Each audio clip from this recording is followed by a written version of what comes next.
What is up, everyone? Welcome to a Tuesday episode of I Hate Baseball. We're almost here at the end. Is today the last day of July? One more. Months. Yeah, one of those. There are 2 or 3 months from childhood to right now. I still don't know if it's 30 or 31 days, and I actually don't want to clarify it. Like, I have a friend who I still don't know. He's one of my best friends. If his birthday is June 18th or 20th, but I know it's one of those 2 days. So every year I text him on both days saying, I know it's one of these days, happy birthday, and he won't tell me which one it is. And that's how some of these months are for me with the 30 and 31 days. I know that sounds absolutely ludicrous and stupid. And for the amount that I rip on people for trivial matters, the fact that I wouldn't know 30 or 31 days quickly off the top of my head is pretty embarrassing in and of itself. But what's not embarrassing is the slow and steady approach that Josh has exhibited this last week or so over the weekend and then straight through to Monday. Another 2-in-1 day for you, Josh, which is beautiful. Right before we started, I said, look, it's not like your picks are like the trip to Greece, but as you just said, what are these 2 for 3 nights? They can get you a trip to where? What's that? Yeah, 2 for 3. I don't know. Taking the family down to Daytona, to your uncle's cottage, who you don't have to pay there, right?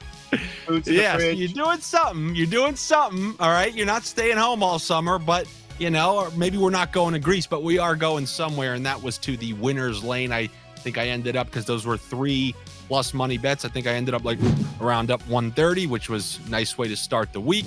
But I saw going into today, you got quite a bit for us. We've been doing best 2 out of 3. Now you're going to have to try to pull 3 out of your ass tonight. How you feeling? It's just an interesting slate. Like a couple pitchers. There's some interesting news about them coming in the bullpen and starting. And today, finally, I don't know if you've been on the East Coast, but winds are up. Winds are like massive. We haven't had weather days recently. We got rain, so we can find some scams there. And we got like almost like 20-mile-an-hour winds in some places, which is, once you hit the double-digit marks, then there certainly works with the offense, and a lot of it is all blowing out, and we'll get to those plays for sure. Now, when the weather becomes a factor, and it's literally and figuratively on the radar for some of the sports books, these numbers that you give out on the Patreon early in the morning, will they take numbers down because of weather and then price them?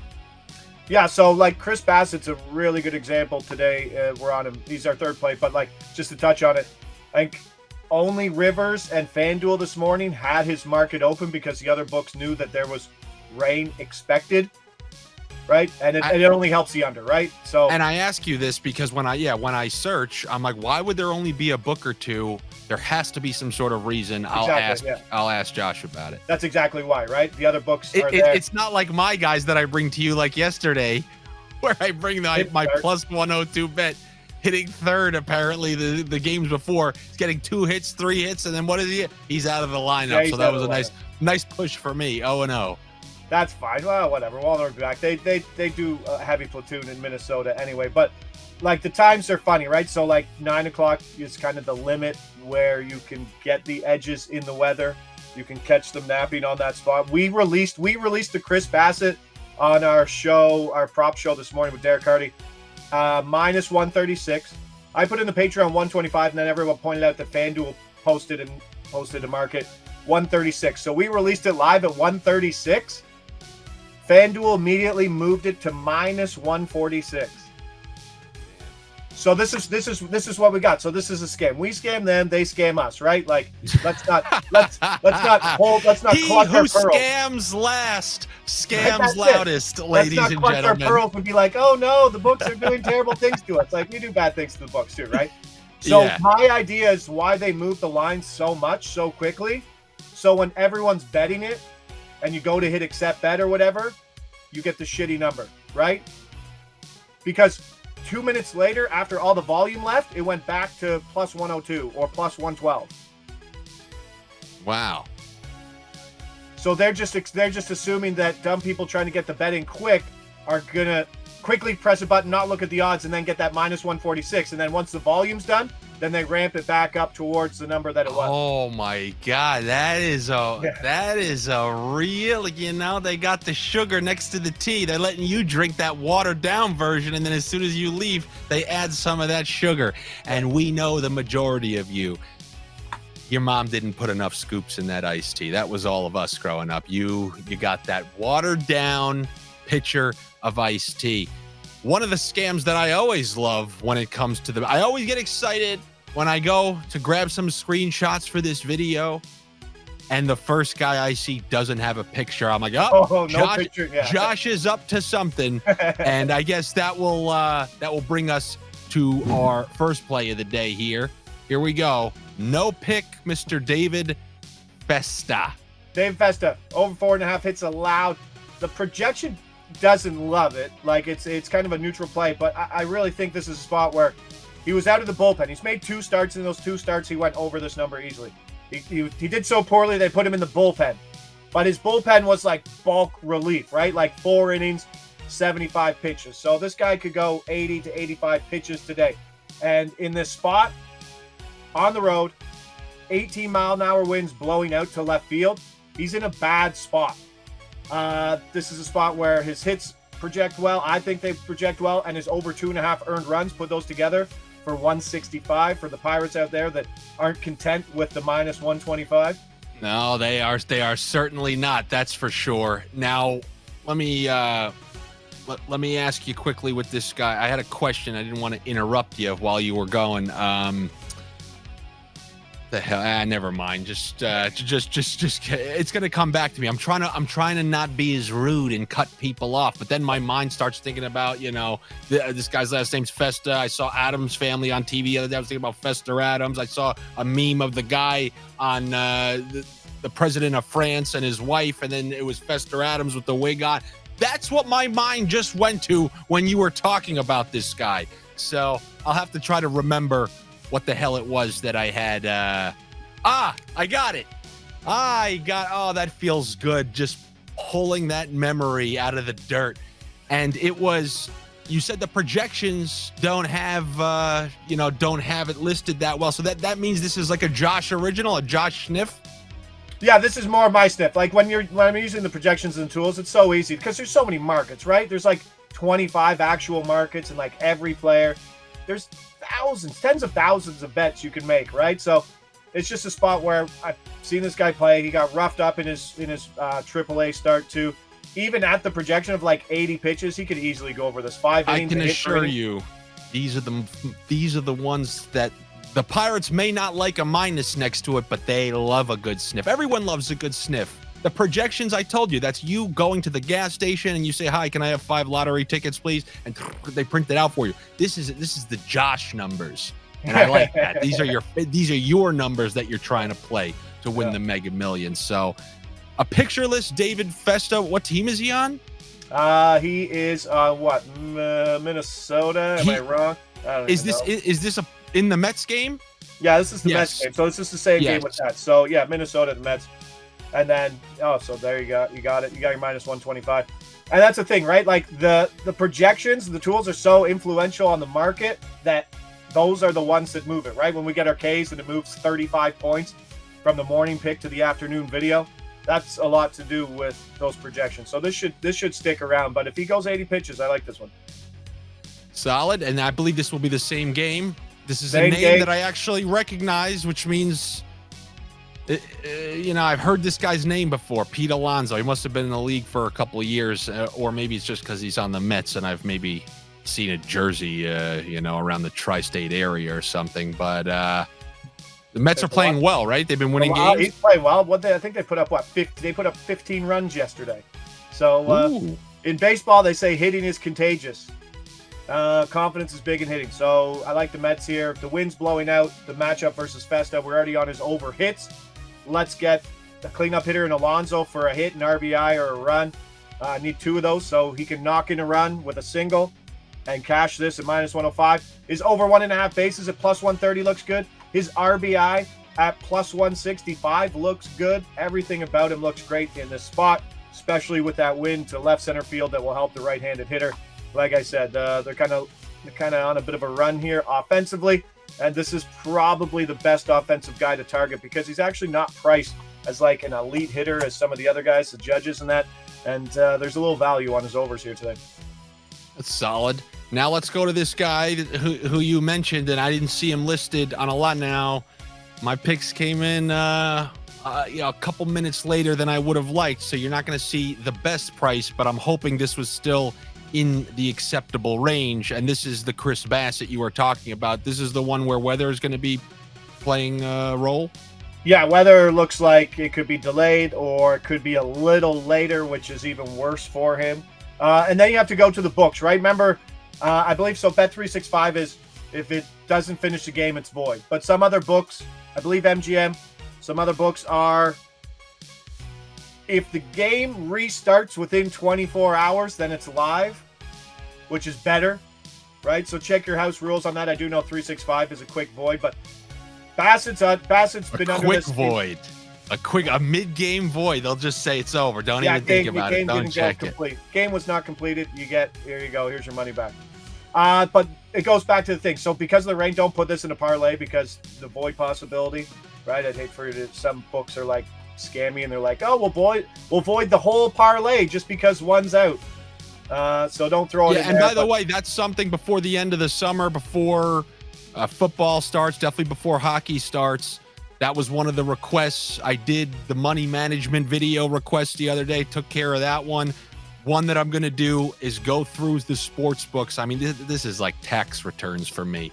But since you people request it and you support this show, patreon.com/Andy Francess. I come through with some of those requests. One of them that I'm going to do is house rules and the bets that they allow and like the voided situations. Literally, it's like a research project in high school, but I'm going to do that for your guys' betterment. And you better refer back to it. I don't want to see you in the comments.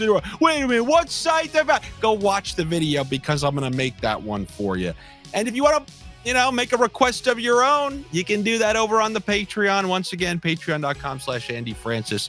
We know these are the dog days of summer, but these are the dogs that I really appreciate coming and joining when it's non-hockey season. So this under 17.5 outs, is there anything else? Like if weather wasn't a factor, would you still like it? Like, is this guy 116? If weather wasn't a factor, this should probably be about plus 130. Which is where it's been, but like he's just been in just an absolute dump of a start here. Near 7 ERA over his last 4 starts. His command's all over the place. He's on the road. He's facing a really good Baltimore offense. And despite Toronto being in a doubleheader yesterday, their bullpen's actually in good shape. So because they're trading pieces away, they're in what you like to call evaluation mode. So they're happy, like they don't care. They're happy to give the young guys some things. So if Bassett goes, 90 pitches in 5 innings, there's no need to rush him back out. He's kind of rumored in some trade stuff, although his contract's for another 2 years, so they don't really want to trade him because he still has term. But if someone throws out the offer, I mean, the final, no, it wouldn't be in because I think it's at 6 o'clock anyway, and I don't think it's an early game. But there's no really reason to push Bassett here at the end of the season. So rain, matchup, form, there's a lot of check marks, and getting anything at plus money is pretty good here. Speaking of which, I didn't get the price that you put out earlier. This was another guy. I didn't see him on all the books, but I was able to at least get him in the plus money. I'm not sure if he's still there or this one's going to be moving or it's up and it's down and it's all around. We got this Patrick Corbin fella. You know anything about Patrick Corbin? I think he makes like $30 million a year. He's like one of the worst pitchers in baseball. He was overpaid after they won the World Series, and he just makes a ton of money, and they just throw him out there. They're like, you owe us. Like, you just have to go out there and do your job, and he just gets shelled. Like, the guy's just counting his money. I'm just trying to think of, like, the hockey equivalent of that, And now, because I don't want to say it could be a Stamkos situation. That's just him being towards the end of his career, but he's been productive for all those years. The Stanley Cup run, this would have been like paying the Hamburglar or something after that Senators run where they went to the conference finals, if you could remember that. And when actually, I don't even know who won the World Series and what year. I couldn't even tell you. Washington won the World Series. That was like, 6 years ago? Was that Bryce Harper? Yeah, absolute stacked lineup. Trey Turner, Bryce Harper, Steven Strasburg, Patrick Corbin, and Juan Soto. Wait. No, I think the one story I remember, I think Bryce Harper signed with the Phillies, and then the Nationals won the World Series, and it was like, oh yeah, Bryce Harper, we don't need you. You were one of those type of things. I'm not 100% certain, but something's telling me that Harper left Washington, and then they won a World Series. So this guy's been a bum for 5 years, making $30 million every year. Oh, you might be right. I don't see him right there on the list. Yeah, he makes dumb money. It's one of the worst contracts in all baseball. But they put him out there. But he's so bad, he gets absolutely crushed. And he's on the road to face Minnesota. I mean, what I wrote down. I mean, the guy's an absolute punching bag.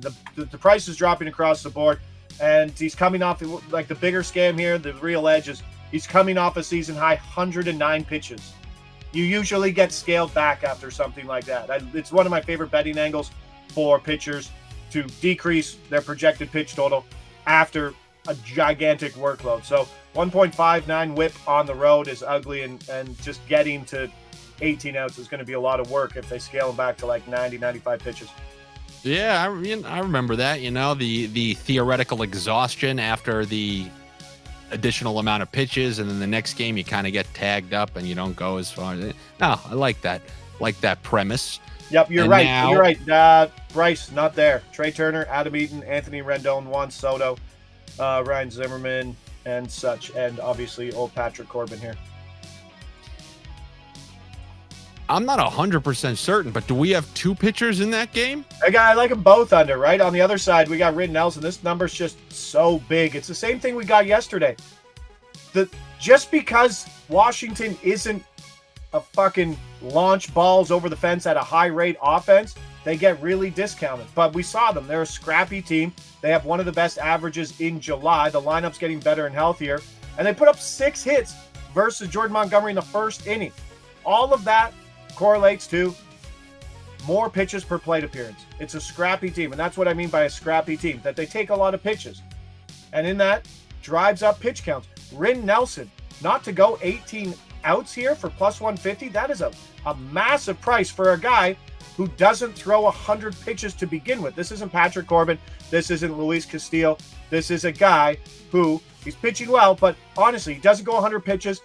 His ERA is close to 5, and his whip is 1.41. So it's a pitcher who can get into a lot of trouble. And Washington looked good yesterday, so hopefully they can keep the sticks going. So he's playing the team that was hitting left and right yesterday, and all those hitters are coming into this game with that kind of confidence? Yeah, same thing. Yep. Oh, this is I'm not saying, but I might be saying, I don't know. I might have to throw another shekel or two on it, assuming I can still find a decent price after this show. That's 2 different picks where you talked about guys or teams, in this case, coming in with confidence, because that definitely is the case with goal scorers and with hitters. I mean, it's such a mental game. I mean, usually you can get a bloop single, and then that's followed by a shot to the gap and then a home run later in the game. There's so many teams were stacking runs. The Yankees scored 14 yesterday. Boston, the Red Sox, scored 14 runs. The Mets scored 15 runs yesterday. KC scored 8. The Brewers 8. The D-backs scored 9. The Orioles scored 11. The overs must have went 1, 2, 3, 4, 5, 6, 7, 8, 9, 9-0. Don't know what that number was. 10-0. Oh my God, the overs. I think the overs yesterday went like 12-1. And there's a guy who parlayed all 13 of them. And how did he end up? Billy, just like the lotto pick Billy, who goes in there with every one of his kids' birthdays and his aunts and uncles' birthdays. He plays the over runs every game, every day. He's thinking, today's the day. That's hilarious. Well, the reason I say that is because I think maybe now this is a new tradition on this show. Old Andy's coming with one of his picks, but this one I don't think is going to get void because this guy must be old. His name looked familiar. And I'll just tell you about the team a little bit. Apparently, they've just been raking up wins. I just saw, and they might have lost yesterday, but I just saw win. Even in the losses, a ton of runs. And this guy, I believe 9 of his last 10, he went over on this mark. And this is a little schedule. Maybe you can help me out because I know he's facing the Dodgers, but I looked at the Dodgers pitcher. It's a guy we took in the past. He's a guy. It's not like he's an absolute stud. And this Tyler Glasnow's the guy. Tyler Glasnow's the guy with the lip tattoo I showed you. Well, then good. I'm happy now that I'm going to be trying to bet against him. I'm taking this Xander Bogaerts character who has been getting hits, been getting on base. This San Diego team apparently is raking up runs lately. And this is just the West Coast guy in me. You know, San Diego, it's the last team they got left. They took the Chargers from them. So you got the old LA, San Diego, you know, the 5 interstate. Actually, no, the 405 has to go down. 5, you got to take the 405. But the old battle of the 405, you know, GTA San Andreas. The game's in San Diego, I think, if I saw that correctly. Right, I don't know. This is the Andy. This is the Andy. I have no clue who anybody is. Plus money sniff of the night. You don't have to take it. Josh gave you 5. This is my bonus one on the day. We'll see how it goes. Hopefully, I hope my picks never play, so I don't have to be held accountable for them. This is my extra. So is this a dumb pick or no? It's just a 50-50 coin. No, but the plus money's there. He's usually not plus money in this prop, but he's plus money just because he's facing Glasnow, who I don't know what his leash is, but it's probably somewhere high. So, but I don't know. You're right. They're 7-1 in their last 8. San Diego is. They're hot. Both teams are on the move. San Diego was in Baltimore, so they had a day off. Okay, so they had a day off. They were in Baltimore, flew to the West Coast, but they got their day off in between the travel. The Dodgers are coming back from Houston. They also get a day off.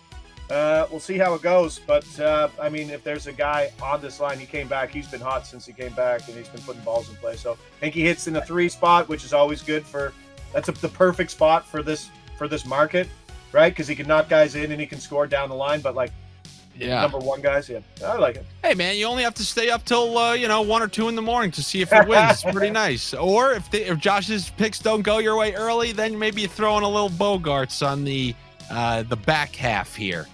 And I don't know. We'll see how it goes. What do I got there? 84 to win 100, basically. So a couple plus money picks, couple of calculated sniffs, couple of scam picks. I think we got a pretty good handle on this Tuesday slate. It's just like the NHL, man. Just a stack of games. For baseball, is it the same Tuesday, Thursday, Saturday are the big ones? But then again, they play 162 games. I feel like every day has to be. Every day's a big one, basically. But like, so Wednesdays and Thursdays are getaway games for the weekends, right? And Tuesdays can be getaway games or starting games. So it's kind of where you start a series or end a series, right? We're in July, the end of July. What are we, 100 games into the season, if not more? 115, 120? Like somewhere around there, 53. All right, so somewhere around there. 110 games, yeah. 110 games into the season. There are a multitude of teams who are just long gone, right? They're out of the. What the hell is this? So, like, why? Trade deadline, and they're selling pieces. They have to play 50 more games. Almost the entirety of the NHL season. And they're already out of it. The White Sox are 27 and 82. That's straight up like Major League Cleveland Indians level. They're 32 games back of the wild card. The next best team, which is Colorado, is 11 games above them at 38 and 69. You're all garbage, all of you. You know? Not bad. That's not bad. It's the best I can do here on short notice. It's just saying, like, it's just ludicrous. Who is at these games? Who is going to game 110 of a season that's been gone? And not even just the White Sox. I'm sure there's teams who are just 500. But it's like advertising to get you there. Like, how can you get people to the game, right? Here's your dollar hot dog day. It's not 1991. Xander That's not going to work. Bobblehead night. Maybe that George Costanza bobblehead, if you happen to see that. Maybe that George Costanza Yankees bobblehead that had people around the line. That shows you the state of baseball where people are showing up for Costanza opposed to the actual Yankees. And I guess that's a good way to end our Tuesday show here. Josh, as always, thank you very much. We got a good start to the week. It's been a good summer of baseball in terms of just the slow and steady progress. We'll see if we can have a third straight winning month, because I think we started in June, July, and I think it was approximately, roughly, maybe it was slightly hotter June, but I think it's been kind of the same each way. And for you sports betting people there, that's kind of how people are profitable if they do it the right way. But still, with all that said, I understand. I still believe that the majority of sports bettors aren't betting to win. And no, I want to win. You're in it for the thrills. The thrills that a straight bet can't give you, but I know what does. And we'll be back with you tomorrow for another episode. As I mentioned before, if you would be so kind, you can join the Patreon, patreon.com/Andy Francess. Give this video the engagement it doesn't even really deserve, but like, comment, subscribe, follow the account. There will be more stuff coming, like that riveting video where I break down which sports books nullify your bet with one voided leg of a parlay. So stick around for that. We'll see you tomorrow for another round of I Hate Baseball. Take it easy. Have a good one and good luck.